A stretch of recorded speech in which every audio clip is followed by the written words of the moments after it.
Hal yang tidak masuk akal kadang bisa saja terlihat nyata seperti kisahku ini. Namaku Tono, aku adalah seorang karyawan pabrik mebel di desaku.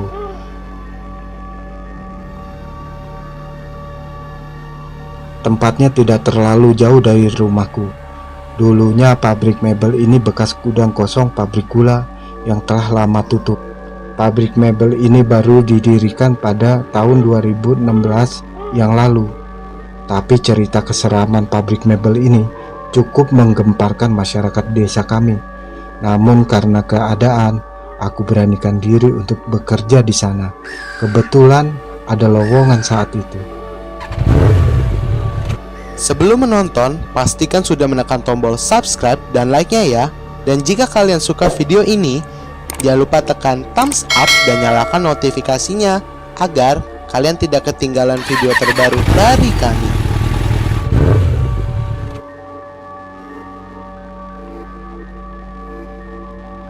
Tapi cerita keseraman pabrik mebel ini cukup menggemparkan masyarakat desa kami. Namun karena keadaan, aku beranikan diri untuk bekerja di sana. Kebetulan ada lowongan saat itu. Hari-hari pertama kerja, suasana di sana biasa-biasa saja. Yang akhirnya sudah sebulan aku kerja di sana. Lama-lama sepertinya aku merasa kerasan kerja di sana. Namun pada suatu hari, aku dan Dudung, teman sepabrikku, mendapat kerjaan untuk menyelesaikan sebuah meja cermin. Hari itu aku dan Dudung bekerja sampai larut malam. Namun sekitar jam 10 malam, Dudung izin untuk pulang.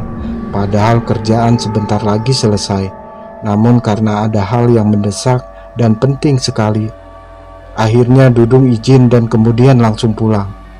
Ya, terpaksa akhirnya aku mengerjakan meja cermin itu sendirian.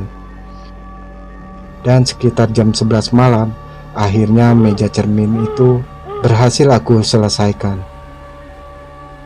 Karena tugas sudah selesai, sebelum pulang aku duduk-duduk dulu untuk istirahat. Tapi karena kelelahan akibat mengerjakan meja cermin itu dari pagi tadi, akhirnya aku tertidur di sana. Tak sadar ternyata malam itu adalah malam Jumat. Karena lelahnya, aku sampai terlelap tidurnya. Malam semakin larut, sekitar pukul 2 tengah malam, aku terbangun karena mendengar suatu suara-suara berisik yang seolah-olah seperti sengaja untuk membangunkanku. Saat aku bangun, aku sadar kalau aku telah ketiduran dan aku lihat jam sudah menunjukkan jam 2 malam. Astaga, ini sudah jam 2 malam. Waduh, gawat, aku baru sadar. Ini kan malam Jumat. Wah, aku harus segera pulang nih. Ketakutan makin menjadi pada diriku. Saat aku sadar ini sudah tengah malam dan posisi malam ini pun malam Jumat Kliwon. Namun, ketika hendak beranjak pergi pulang, samar-samar aku melihat seseorang yang sedang duduk di meja cermin yang baru saja tadi aku telah kerjakan. Siapa ya itu? Kok seperti wanita ya? Baru saja aku hendak menegur sosok asing yang duduk di meja cermin itu, tiba-tiba sosok asing itu membalikkan kepalanya dan menengok ke arahku. Astagfirullahaladzim, itu Kunti, tolong! Aku pun lari ketakutan sekencang-kencangnya keluar dari pabrik mebel itu. Sampailah akhirnya aku di rumah, karena memang lokasi pabrik mebel itu tidak jauh dari lokasi rumahku. Alhamdulillah, selamat aku. Ya Allah, ini malam sangat mengerikan. Tergesa-gesa aku langsung masuk ke dalam kamarku. Ketika masuk ke dalam kamarku, aku kaget.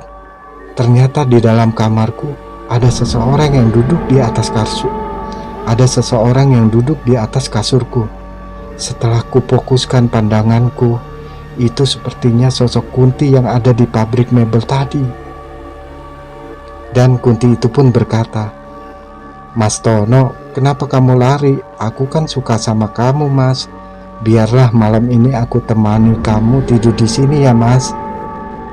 Astagfirullahaladzim, itu Kunti, tolong.